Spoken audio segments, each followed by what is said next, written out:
Have you kitted up more cross-stitch patterns than you could possibly ever do and just don't think you'll ever get through all your patterns? Well, that's where I'm at. But I came up with a system. Watch this. Hi. Now you've heard me talk about my bed sheet boxes that I bought on Temu, and now I buy them on Amazon. So here we go. I put all my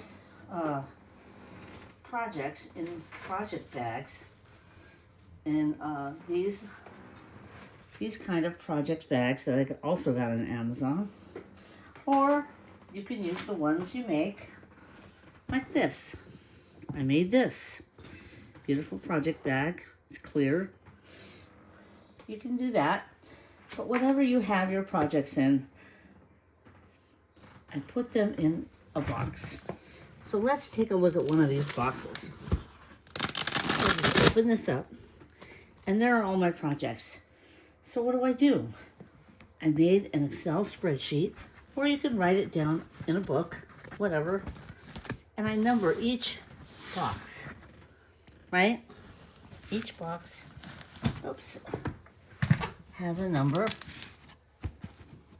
Let's see here. There it is.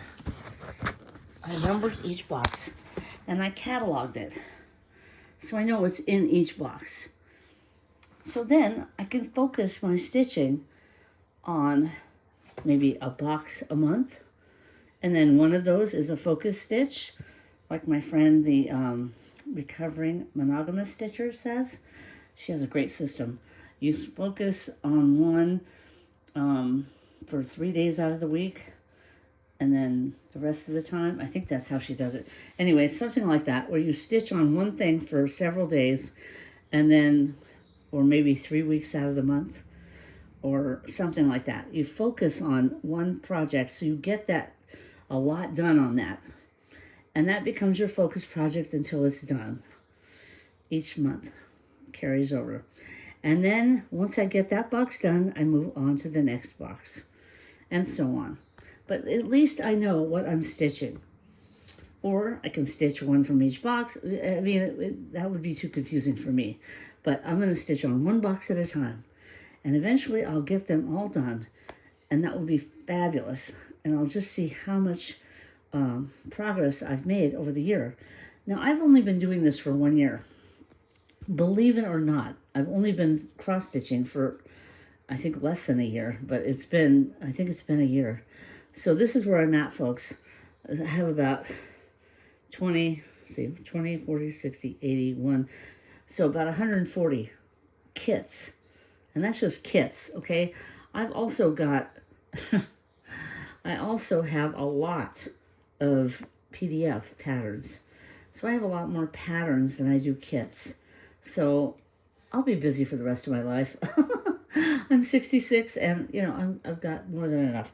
Now, I am working on a serious project called Running on the Bunny's Quilt. I'm a quilter, hence the name, Project Closet Quilter. And I am working on this project until it's done. So I may make sure that I have a dedicated box just for bunnies. So that's what I'll do, is I'll dedicate a box just for bunnies. And I will make that the thing I stitch on. I'll have a focus stitch, and I'll have the bunnies. So I'll definitely do focus stitch and a bunny stitch, and maybe a I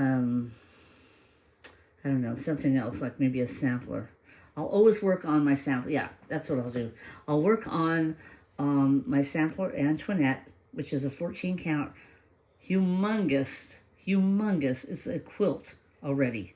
It's the size of a quilt, but I will put borders on it, and I'm going to make that a quilt. So I'll stitch on that. So these three things, I'll work on my focus stitch on box 1, and then I'll pick a, maybe a Quaker, whatever I want. I don't know exactly what, and then Antoinette. So those are my 3 stitches for the month of April. That's what I'll do. Now, in the month of April, the first week of April is Passover, so I won't be doing a lot of stitching. I will on the in-between days, but can't do much stitching on the actual holiday. So I've got 4 days of that that are completely out. 4 or 5 days because of Shabbat, so it may be a little difficult to get a lot in the first week. But after that, we are going on a family vacation, and I will definitely bring my box. Box number 1. Okay, so looking forward to that. I hope this has helped you with your organization and cataloging. Oh, by the way, I catalog all of this and all my floss. I have cataloged on my Excel spreadsheet. These are no exception. I'm cataloging each box. That's what I'm doing today.